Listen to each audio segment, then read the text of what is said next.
Hi guys, welcome to my YouTube channel. My name is Jamila. I talk self-love using my story to talk the talk. And I hope you learn one or two from my stories. And if you're just here for the gist, why not? So today I'm going to be talking about how to deal with rejection. So somehow, some way, you must have been rejected in your life, assuming. But if you're not, fine, you can just stay here and just hear the gist of those of us who have been rejected. Either you have lost a promotion, or someone stood you on a date, or someone abruptly ended a relationship you thought was heading somewhere. Yeah, we've all been rejected one way or the other. But now, how do we deal with this rejection?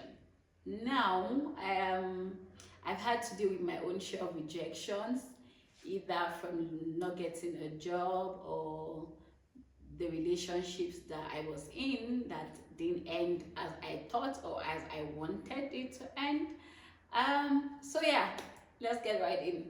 The first thing, very important to me, and I feel that that is important, is for you to express that emotion.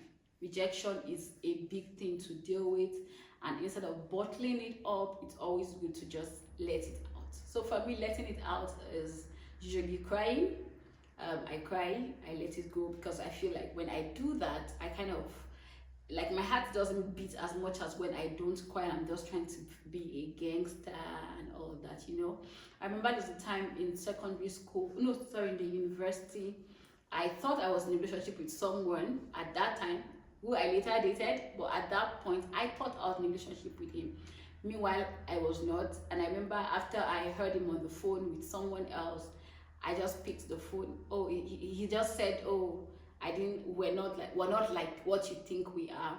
Then I know a tear just dropped, and that was it for me.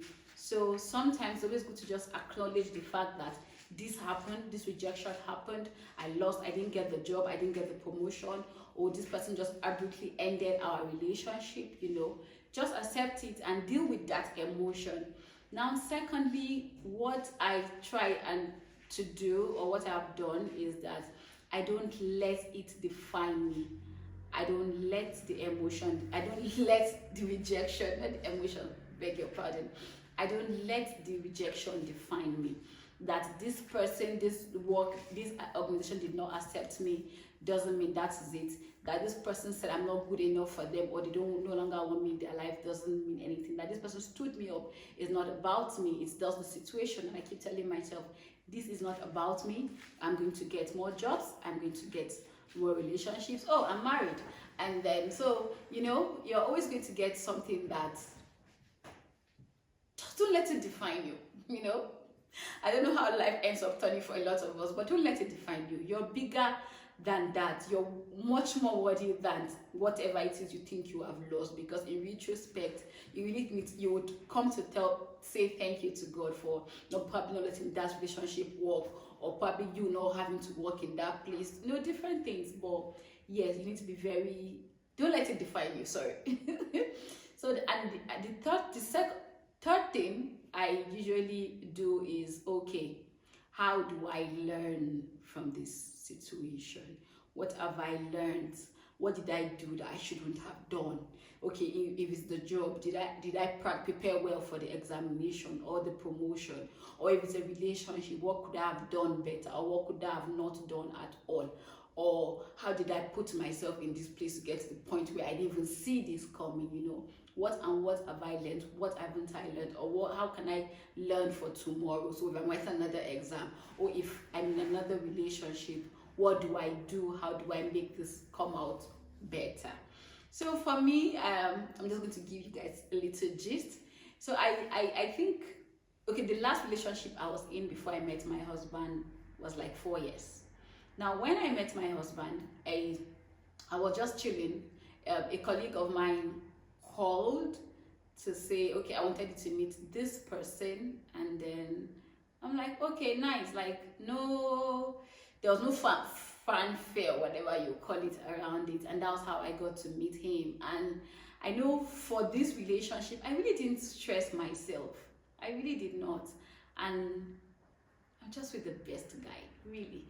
So I don't know how it's going to work out for you, but I know it always turn out good for us. It always come out well for us, because God's thoughts for us are of good and not of evil, and to give us an expected end. So if that end is for you to have this or to have that, just keep working at it and keep praying to God to help you. So yeah, basically the three things I did to deal with rejection. Number one, I acknowledge that this has happened to me. Number two, it's not about me. I don't define myself based on my failures or the rejections. Number three, how do I learn from this situation? So please, if you enjoyed this content, please, and you in case forgot to subscribe, please subscribe, like, and share this video. Thank you. God bless you. See you some other time. Bye-bye.